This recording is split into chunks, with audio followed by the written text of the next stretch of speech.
Himachal Pradesh Congress committee अध्यक्ष ठाकुर सुखविंदर सिंह आज हमारे साथ सियासत के खिलाड़ी में हमारे मेहमान हैं।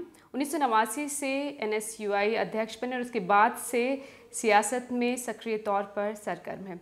स्वागत है आपका सियासत के खिलाड़ी में। सो हिमाचल प्रदेश में 4 लोकसभा सीटें हैं, 7 मई को चुनाव होने हैं। तैयारियां कैसी चल रही हैं? तैयारियाँ ठीक चल रही हैं। चुनावों का वक्त है और लोकतंत्र में तो हमेशा चुनावों के लिए तैयार ही रहना चाहिए।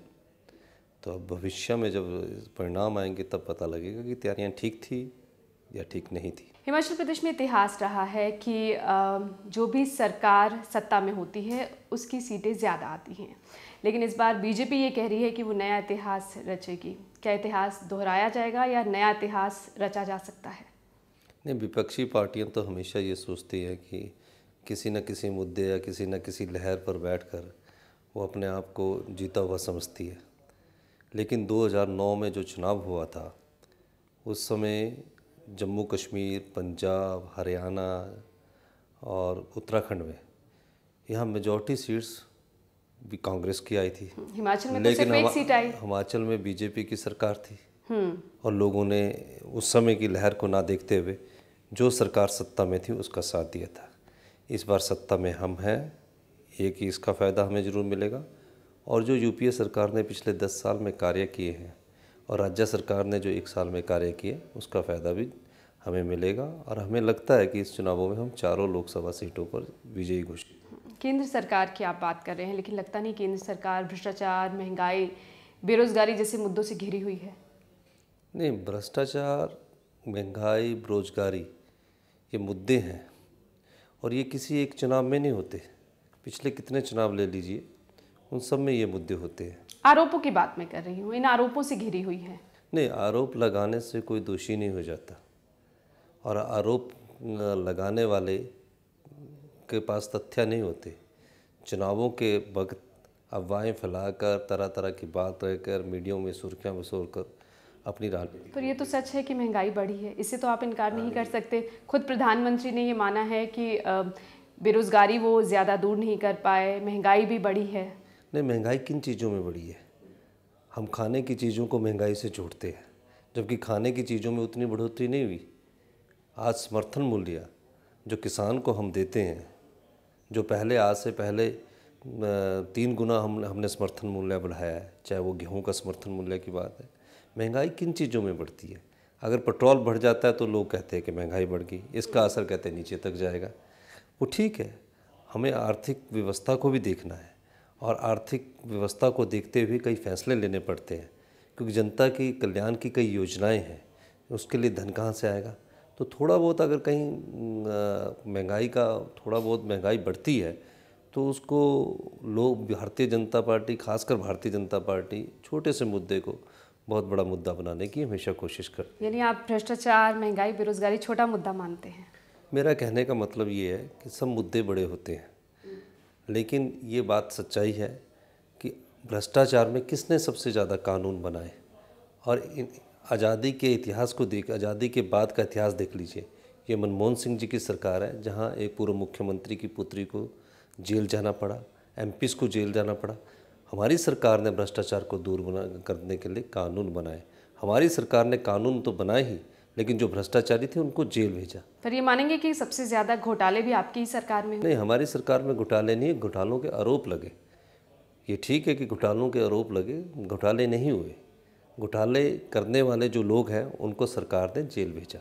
वापस हिमाचल प्रदेश में आते हैं। हिमाचल में लगता है मोदी लहर का असर है? नहीं, हिमाचल में किसी लहर का असर नहीं है, वो कांग्रेस की लहर का असर ज़्यादा होगा। मोदी लहर से आप इनकार कर रहे हैं? नहीं, लहर किस चीज़ की, किस बात की लहर? क्या कुछ किया मोदी ने? किस मुद्दे को लेकर मोदी की लहर है? विकास की नया इतिहास कांग्रेस पार्टी ने लिखा, विकास के नए आयाम कांग्रेस पार्टी ने स्थापित किए, और लहर मोदी की। ये तो मीडिया द्वारा बनाई गई एक बात है कि लहर है। यूपीए सरकार की कल्याणकारी नीतियों की आप बात करते हैं, लगता है कि ये नीतियां आप लोगों तक पहुंच पाएंगी, पहुंची हैं, या फिर ये वोटों में तब्दील हो पाएंगी? नहीं, हम कोशिश करेंगे। कुछ कमियां रही हैं यूपीए सरकार की जो नीतियां जन कल्याणकारी है उनको लोगों तक पहुंचाने में कुछ कमियां रही हैं। अब चुनावों का वक्त है, चुनावों के वक्त से पहले भी हम लोगों के बीच जाते रहे हैं कि हमने आपको अधिकार के तौर पर भोजन का अधिकार दिया, शिक्षा के तौर पर शिक्षा का कानूनी अधिकार दिया, रोजगार का अधिकार दिया और आने वाले वक्त में आपको स्वास्थ्य का अधिकार भी मिलेगा। यानी कि अब हमारा राइट होगा, हम कोई भी बात अगर कोई सरकार पूरा नहीं करती तो हम कोर्ट के माध्यम से भी अपने कानूनी अधिकार का प्रयोग करके उस चीज़ को ले सकते हैं। आप प्रदेश कांग्रेस अध्यक्ष हैं। चारों लोकसभा सीटों में जो कांग्रेस ने उम्मीदवार खड़े किए हैं वो मुख्यमंत्री वीरभद्र सिंह जी के करीबी माने जाते हैं। लगता है कि टिकट फाइनल करते वक्त आपकी सुनी नहीं गई? नहीं, ऐसा नहीं है और वो कांग्रेस के करीबी माने जाते हैं। कोई भी व्यक्ति गुण और दोष के आधार पर टिकट उसका तय होता है। हम अपनी बात को रखते हैं, माननीय मुख्यमंत्री जी ने भी अपनी बात रखी और कहीं भी कोई अड़चन नहीं आई। ये तो सिर्फ अखबारों की सुर्खियां बनी। हमीरपुर में भी नहीं? नहीं, हमीरपुर में एक सीट पर जरूर हमारा राजेंद्र राणा का आपने विरोध भी किया था। नहीं, कभी विरोध नहीं किया, ना अभी किया। आपने कहा था संगठन के व्यक्ति को टिकट मिले मैंने और उसके बाद उन्हें कांग्रेस में शामिल कर लिया गया। नहीं, वो विरोध और संगठन के व्यक्ति की बात करना दो पक्ष अलग अलग है। विरोध होता है कि इन्हें टिकट ना मिले, मैंने कहीं भी ऐसा नहीं कहा, आज तक भी नहीं कहा। मैंने हमेशा ये कहा कि संगठन का व्यक्ति हो और हमारे एक अच्छे उम्मीदवार है उसको आपको देना चाहिए। उसमें पैनल बना 1, 2, 3 जिसमें राजेंद्र राणा का नाम भी था। पहले व्यक्ति को टिकट मुकेश अग्निहोत्री की सिफारिश आप कर रहे थे? मैं मुकेश जी की सिफारिश कर रहा था। मैं उस जो भी पैनल में लोग थे, चाहे राजेंद्र राणा जी थे या हमारे एक और संगठन से निकले व्यक्ति थे, उन सबका नाम मैं ले रहा था। कोई खास वजह थी मुकेश अग्निहोत्री की सिफारिश करनी थी? आप भी तो हमीरपुर से ही आते हैं।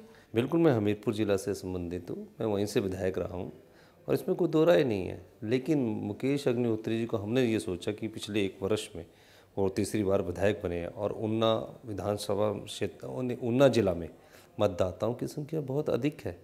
अगर मतदाताओं की संख्या बहुत अधिक है तो हम ऊना जिला के माध्यम से एक जिले में एक ऐसा नेतृत्व को हम आगे लाना चाहते थे जिसमें ये लगता था कि निश्चित तौर पर हम लोगों को ये बताने में सफल होंगे कि हमारी सरकार की उपलब्धियां हैं और इसलिए हमारे इस उम्मीदवार को वोट डालें। अनुराग ठाकुर यहाँ से लगातार 2 बार बीजेपी के सांसद रह चुके हैं। इस बार आम आदमी पार्टी भी मैदान में है। शहीद विक्रम बत्रा की मां कमलकांत बत्रा उम्मीदवार हैं। सैनिक वोट यहाँ ज़्यादा है। लगता है राजेंद्र राणा ये कांग्रेस को सीट दिला पाएंगे? निश्चित तौर पर पार्टी पूरे उनके कंधे से कंधा मिलाकर चलेगी। और दूसरी बात, अनुराग ठाकुर जब सांसद बने तो उनके पिताजी की सरकार थी। वो 2 बार सांसद जरूर रह चुके हैं, यानी एक बार वो सांसद 1 साल के लिए और इस टर्म में पूरे 6 साल वो सांसद रहे हैं। तो 2 टर्म अगर वो सांसद रहे थे, 10 साल का टर्म होता, एक तो 6 साल वो सांसद रहे। दूसरी बात है कि अनुराग ठाकुर जी का अधिक समय हमीरपुर क्षेत्र में नहीं गया। हमीरपुर संसदीय क्षेत्र की समस्याओं का ना तो सांसद में उठा सके और ना वो जनता के बीच अधिक समय दे सके, क्योंकि उनकी रुचि राजनीति से ज़्यादा क्रिकेट में रही है। उस रुचि के कारण वो अपना ज़्यादा समय क्रिकेट में की तरफ ही ध्यान में उन्होंने अपना पूरा ध्यान क्रिकेट में लगाया। तो मुझे लगता है कि लोग इस बात को समझते हैं और इन चुनावों में निश्चित तौर पर, क्योंकि सबसे साक्षर संसदीय क्षेत्र है ये हिंदुस्तान का, तो लोग इन सबको ध्यान में रखकर ही मतदाता अपने मत का प्रयोग करता है। लगा आप 10 साल तक पार्षद रहे, उसके बाद आपको एमएलए की टिकट मिली, आप 2 बार लगातार जीते भी, लेकिन आपको हमीरपुर भेजा गया, वहाँ भी आपने जीत हासिल की। इस बार हार का क्या कारण मानते हैं? अति उत्साहित होना भी हार का मुख्य कारण होता है। आप अति उत्साहित थे? लगता था कि सरकार कांग्रेस की बनेगी और हम सोचते थे कि चुनावों में हमारी जीत होगी। ऐसा नहीं है। जब मैं चुनाव लड़ा, हार तो चाहे 1 वोट से है, चाहे 2 वोटों से है या 1000 वोटों से है, वो हार होती है। लेकिन मुझे खुशी इस बात की है, पहले चुनाव में मुझे 16,000 वोट पड़े, दूसरे में 18,000 वोट पड़े और तीसरे में मुझे 25,000 वोट पड़े। फिर भी आप हार गए? फिर भी चुनाव हार गए। और जो मुख्यमंत्री थे उनको भी 25,000 के लगभग वोट पड़े, वो 9,000 से चुनाव जीत गए। तो ये सब जो चुनाव होते हैं इसमें आंकड़ों का खेल होता है। पहले मेरी स्टेट फाइट नहीं थी, पहले ट्रायंगुलर फाइट थी, इस बार स्टेट फाइट थी। धूमल साहब की ट्रायंगुलर फाइट थी, तो इसलिए बराबर वोट करने के बाद वो 9,000 से जीत रहे हैं और हम हार रहे हैं। आपको लगता है आपने कड़ी टक्कर दी? नहीं, राजनीति में टक्कर तो हर समय, किसी भी चुनाव में जो भी व्यक्ति लड़ता है कड़ी ही टक्कर होती है। चेयरमैन का पद आपने ठुकराया 2004 में, क्यों? नहीं, जब 2004 में हम विधायक बने तो उसमें कई मुद्दे ऐसे थे जिसके कारण इस पद को हमें त्याग करना पड़ा। तो इसलिए कई मुद्दे होते हैं, कई बार ऐसी बातें होती है। या कहीं और आगे जाने की ख्वाहिश थी? नहीं, ख्वाहिश कभी नहीं किसी चीज़ की रही। मंत्री पद की इच्छा थी? नहीं, मैंने फिर कहा आपको, मुझे कभी भी किसी पद की कभी कोई लालसा नहीं रही और ना मैं इस भावना से कभी कार्य करता हूँ। पर जो विधायक होते हैं और जो मंत्री बनते हैं वो कहीं ना कहीं मुख्यमंत्री भी बनना चाहते हैं। नहीं, वो उनकी सोच होती है, आपकी सोच नहीं है? मेरी सोच पार्टी की सेवा करने की है, संगठन की सेवा और जनता की सेवा ही मेरा मुख्य ध्येय है। हमीरपुर से कांगड़ा में आते हैं। कांगड़ा में लगता है मुकाबला इस बार कड़ा है। एक तरफ राजन सुशांत है आम आदमी पार्टी से, शांता कुमार हैं बीजेपी के दिग्गज नेता हैं, यहाँ से आपने चौधरी चंद्र कुमार को उतारा है। कितना यहाँ कांग्रेस को मजबूत देखते हैं? नहीं, तो मुकाबला जो भी हो वो कड़ाई ही होता है। चंद्र कुमार का मुकाबला यहाँ किसके साथ है? राजन सुशांत के साथ या शांता कुमार के साथ? सीधा मुकाबला। देखिए, लोकतंत्र में ऐसी व्यवस्था की गई है जहाँ प्रत्येक पार्टियाँ अपना उम्मीदवार उतारती है और जनता तय करती है कि उनका प्रतिनिधित्व कौन करेगा। हम तो शब्दों का इस्तेमाल करके उस बात को कहते हैं कि मुकाबला कड़ा है, लेकिन मुझे लगता है कि लोग निश्चित तौर पर जिसकी सरकार हिमाचल प्रदेश में और जहां हमने अच्छे कार्य किए हैं, हमें अधिक से अधिक मत प्राप्त होंगे। शिमला में मोहनलाल ब्राक्टा हैं और सामने हैं मौजूदा सांसद बीजेपी के वीरेंद्र कश्यप। ये लगता है कि मोहनलाल ब्राक्टा सियासत में नए खिलाड़ी हैं। देखिए, कोई भी व्यक्ति सियासत में जब शुरू में आता है तो वो नया ही होता है।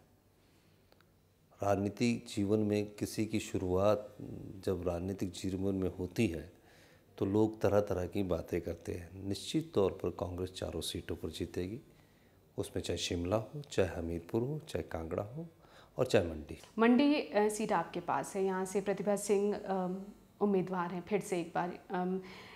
ये सीट तो माना जाता है कि कांग्रेस की सीट है, लेकिन बाकी सीटों पर लगता है कहीं ना कहीं कांग्रेस कमज़ोर है। 16 मई को जब नतीजे आएंगे तब आप जानेंगे कि कांग्रेस मजबूत है।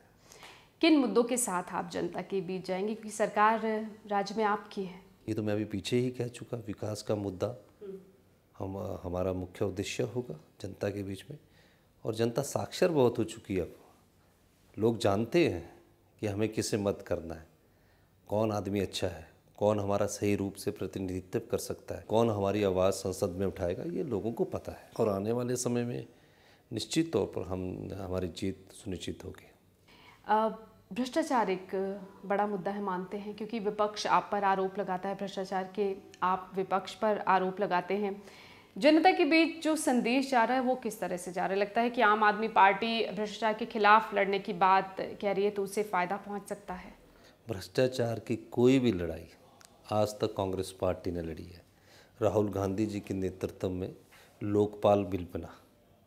1968 में इंदिरा गांधी जी के समय लोकपाल बिल संसद में रखा गया था।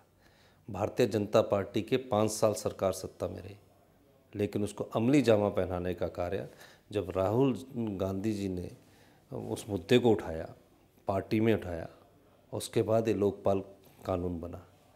भ्रष्टाचार के लिए कई कानून सरकार ने बनाए और अभी जब संसद का बजट सत्र था, इसमें हमारे अखिल भारतीय राहुल गांधी जी ने ये कहा कि हम कुछ कानूनों को पास करवाना चाहते हैं, लेकिन विपक्ष इसमें कोई रुचि नहीं ले रहा था। तो इनसे उनकी मानसिकता साफ स्पष्ट नज़र आती है कि वो भ्रष्टाचार सिर्फ नारों में और वोटों जो मतदाता है उनको प्रभावित करने के लिए करते हैं। पर लगता है जो विपक्ष आरोप लगा रहा है वीरभद्र सरकार पर, उससे छवि को नुकसान पहुंचता है। नहीं, आरोप लगाने से मैंने फिर कहा कि कोई दोषी नहीं हो जाता। आरोप तथ्यों पर लगे हों, कोई तर्क हो, उसके आधार मानकर हम उसे दोषी मान सकते हैं। नादौन से आप विधायक रहे, आपने अपनी आमदनी और संपत्ति का खुलासा किया, सार्वजनिक की। लगता है कि एक नज़ीर जो आपने पेश की उसे दूसरे विधायक फॉलो नहीं कर पाए, या कुछ ऐसा आप सोच रहे हैं कि एक उन्हें निर्देश दिया जाए या उन्हें भी ऐसा करना चाहिए ताकि पारदर्शिता की जो बात की जाती है सियासत में वो आ सके? ये राजनीति में 3 चीज़ों की बड़ी अहम ज़रूरत होती है। पहली होती है नैतिकता, पारदर्शिता और ईमानदारी। ये तीनों चीज़ें राजनीतिक जीवन का अभिन्न अंग है। हम ये समझते हैं जब हम राजनीतिक जीवन में और समाज में लोगों का जब हम प्रतिनिधित्व करते हैं तो लोगों की आशा हमसे ये 3 चीज़ों को लेकर होती है। तो मेरा अपना सोच थी, मैंने अपनी सोच को इसके माध्यम से प्रदर्शित किया। लेकिन बाकियों ने आपको फॉलो नहीं, नहीं उनकी किया। अपनी भी सोच क्या होगी। आप नहीं, उन्हें प्रेरित करेंगे? नहीं ऐसा नहीं है। जब वो चुनाव लड़ते हैं तो अपनी संपत्ति को वो भी तब घोषित तो ज़रूरी हो जाता है। नहीं, ज़रूरी नहीं। वो अपना मकसद होता है कि हमें एक जो भी हमारी इनकम है उसको हम दिखाएं। प्रदेश कांग्रेस अध्यक्ष हैं आप। जब जब प्रदेश में वीरभद्र सिंह मुख्यमंत्री रहे हैं, संगठन में एक दबाव रहा है। इस बार भी क्या वो दबाव कायम है या आपके नेतृत्व में कुछ बदलाव आया है? नहीं, कभी ऐसा कोई दबाव नहीं रहा। ना पहले था ना अभी है। कभी नहीं रहा ऐसा दबाव। खुलकर काम कर पा रहे हैं आप? बिल्कुल खुलकर ही काम करता हूँ मैं। कहीं से कोई दखल अंदाजी नहीं है? नहीं, कोई दखल अंदाजी नहीं है। चर्चा जरूर करते हैं। वरिष्ठ नेता है, मुख्यमंत्री हैं, 6 बार मुख्यमंत्री रह चुके हैं और पिछले 50 साल से राजनीति में। उनसे मार्गदर्शन हमारा दायित्व बनता है। वीरभद्र सिंह और विद्या स्टोक्स में काफ़ी कुछ बयानबाजी चलती रही है। रिश्ते कहीं कहीं तल्ख हो जाते हैं। आप विद्या स्टोक्स जी के करीबी माने जाते हैं, उस वजह से कहीं कुछ लगता है कि कुछ गड़बड़ होती है? नहीं, मैं कांग्रेस के हमेशा करीबी रहा हूँ, इसलिए छात्र राजनीति से, युवा राजनीति से और आज प्रदेश अध्यक्ष की राजनीति तक पहुँचा तो मैं कांग्रेस पार्टी से संबंधित रहा हूँ। रिश्तों और विचारों में मतभेद परिवार में होते हैं तो इसमें कोई दो राय नहीं होनी चाहिए। हिमाचल कांग्रेस में गुटबाजी है, मानते हैं? और खासकर ये चुनाव के दौरान उभर कर सामने आती है, चाहे वो टिकटों के बंटवारे को लेकर हो, चाहे प्रचार को लेकर हो। नहीं, बिल्कुल गलत है। 3 टिकट तो हमारे कोई 1 महीना पहले ही 1 महीना जो 3 टिकट थे वो 1 महीना पहले ही घोषित होने की औपचारिकता मात्र रह गई थी। 1 टिकट पर विचारों में मतभेद था तो उस विचारों के मतभेद को भी सुलझा लिया गया है। कभी मतभेद नहीं रहा। हम लोकतंत्र में लोगों को अपने विचार रखने का अधिकार है। हमीरपुर में राजेंद्र राणा को चुनाव मैदान में आपने उतारा है, लेकिन उनके साथ सुनने में आ रहा है कि बड़े नेता चुनाव प्रचार में नहीं पहुंच रहे। ये क्या गुटबाजी का नतीजा नहीं? नहीं, ऐसा नहीं है। अभी पिछले कल ही मैंने उनके लिए बैठक की है। ये बिल्कुल गलत बात है। पूरा समर्थन मिल रहा है? हर एक कार्यकर्ता का, हर एक नेता का समर्थन उन्हें मिलेगा। फिर भी जो बीच बीच में गुटबाजी की खबरें आती रहती है, लगता है कि संगठन को और मजबूत करने की जरूरत है। ऐसी कहाँ कोई खबर आई है? अभी तक कोई ऐसी खबर नहीं है। ऐसी कोई गुटबाजी की कोई खबर नहीं। हिमाचल कांग्रेस में सब ठीक ठाक है? हिमाचल कांग्रेस और हिमाचल सरकार में सब कुछ ठीक ठाक है। एक बहुत साधारण परिवार से आप आए हैं और सियासत में इस मुकाम तक पहुंचे हैं। कितना संघर्ष करना पड़ा? नहीं, संघर्ष तो जीवन में, चाहे राजनीतिक परिवार से आया हो चाहे आम परिवार से आया हो, संघर्ष तो राजनीति में करना ही पड़ता है। तो आज संघर्ष करके ही हम प्रदेश कांग्रेस कमेटी के अध्यक्ष बने हैं। प्रदेश कांग्रेस कमेटी के अध्यक्ष आप बन गए, अब आगे सियासत में किस मुकाम तक पहुंचना चाहते हैं आप? राजनीतिक जीवन में कोई मुकाम पहले से स्थापित नहीं किए जाते हैं। आप संघर्ष करते रहो, आप काम करते रहो, आपके मार्गदर्शक अच्छे हों, आप सच्चाई से काम करते रहो, रास्ता अपने आप तय हो जाता है। फिर भी कुछ खास ख्वाहिश है किसी खास पद तक पहुंचने की, या आगे कहां तक जाने का इरादा है? मुझे तो जीवन में कभी कोई ख्वाहिश ही नहीं रही। मैं अपने राजनीतिक जीवन में सेवा की राजनीति को बढ़ावा देता हूँ, सुविधाओं की राजनीति को बढ़ावा नहीं देता। तो मेरा जीवन का उद्देश्य ये नहीं है कि मुझे ये पद मिलना चाहिए। मुझे NSU का पद मिला, युवा कांग्रेस का पद मिला, प्रदेश कांग्रेस कमेटी का पद मिला, मुझे कभी कल्पना भी नहीं की और मैंने कभी लॉबिंग भी नहीं की। तो आज मैं इस स्तर पर पहुंचा हूं तो मुझे ये नहीं लगता कि मैंने इसके लिए बहुत अधिक कार्य किया, पर मुझे ये ज़रूर लगता है कि मुझे कार्य करते समय संघर्ष से, ईमानदारी से और सच्चाई से कार्य करना है। रास्ता अपने आप मिलता है। पिछले 4 विधानसभा चुनाव में कांग्रेस को करारी हार मिली है। लगता है लोकसभा चुनाव में इसका असर देखने को मिल सकता है? जो 4 राज्यों के अब विधानसभा चुनावों में कुछ लोकल इश्यूज ज़्यादा उभर कर आए थे।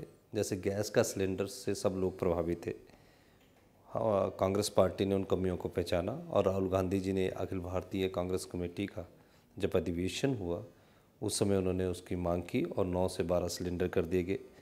एक जो हमारा कैश सब्सिडी थी जो बैंक के माध्यम से जारी थी उसको भी उन्होंने अभी निरस्त करवाया। तो ये कुछ एक मुद्दे उस समय उभर के आए थे जो लोगों के सामने गए, जिसके कारण चुनावों में हार हुई है। और इसका ये मतलब नहीं है कि उससे हमने सीख नहीं ली है, हमने सीख ली। और पिछले 6 महीने में जिस प्रकार से राहुल जी के नेतृत्व में एक क्रांतिकारी परिवर्तन आया है, चाहे वो सत्ता थी चाहे वो संगठन था, तो इस मामले को में अब आने वाले लोकसभा चुनावों में उसका असर बहुत कम रहेगा। क्यों लगता है कि कांग्रेस को नेता छोड़ के जा रहे हैं? तमाम नेता कांग्रेस को छोड़कर बीजेपी में शामिल हो चुके हैं। कोई भी ऐसा नेता जो कांग्रेसी विचारधारा से उभर कर सामने आया उसने आज तक कभी भी कांग्रेस पार्टी को सालों से जो कांग्रेस के साथ रहे हैं, हरियाणा की बात करें, राव इंद्रजीत सिंह हैं, विनोद शर्मा कांग्रेस छोड़ चुके हैं, सतपाल महाराज हैं, जगदम्बिका पाल हैं, तमाम नाम गिनाए जा सकते हैं जो एक के बाद एक कांग्रेस छोड़कर बीजेपी में जा रहे हैं। तो कहीं ना कहीं हार का डर है या क्या डर है? नहीं, उनके मन की स्थिति को तो हम नहीं जान सकते कि क्यों कांग्रेस छोड़कर गए। मैं तो हिमाचल के संदर्भ में कह सकता हूँ कि हिमाचल में ना तो छोटा कार्यकर्ता जो आज संगठन में है और ना कोई बड़ा कार्यकर्ता आज तक कांग्रेस छोड़कर गया है। पर जो केंद्रीय राजनीति में दृश्य बदल रहे हैं, क्या इससे चिंता होती है? नहीं, निश्चित तौर पर हम लोगों को एक बात को विचार करना चाहिए, जो लोग छोड़कर जाते हैं उनकी मन की स्थिति क्या होगी, दिमाग की स्थिति क्या होगी, दिल में क्या है, दिमाग में क्या है, वो तो वही बता सकते हैं। आपके सहयोगी भी छोड़ के जा रहे हैं जो यूपीए के में रहे हैं? नहीं, लोकतंत्र में कई बार कई पार्टियां जुड़ती है और कई पार्टियां हमारा साथ छोड़ देती है, तो ये सब होता है। तो जो इससे 272 का आंकड़ा है वो वहाँ तक कैसे पहुँचेंगे? ये तो जनता तय करेगी कि कौन उनके आंकड़े तक पहुँचता है। कांग्रेस को कितनी उम्मीदें हैं? ये तो जनता ही तय करती है कि कांग्रेस को कितनी सीटें उन्होंने देनी। पर आप कितनी सीटें निकालने की उम्मीद करते हैं लोकसभा की? उम्मीद के सहारे राजनीति नहीं होती, कार्य प्रणाली के सहारे राजनीति होती है। शुक्रिया सुखविंदर जी इस तमाम बातचीत के लिए। Thank you. खबरों की दुनिया में आइए, हमारे साथ कहीं भी और कभी भी जुड़िए। हम मिलेंगे फेसबुक पर, हम दिखेंगे यूट्यूब पर, हमें फॉलो कीजिए ट्विटर पर। खबरों के साथ बने रहिए रात दिन।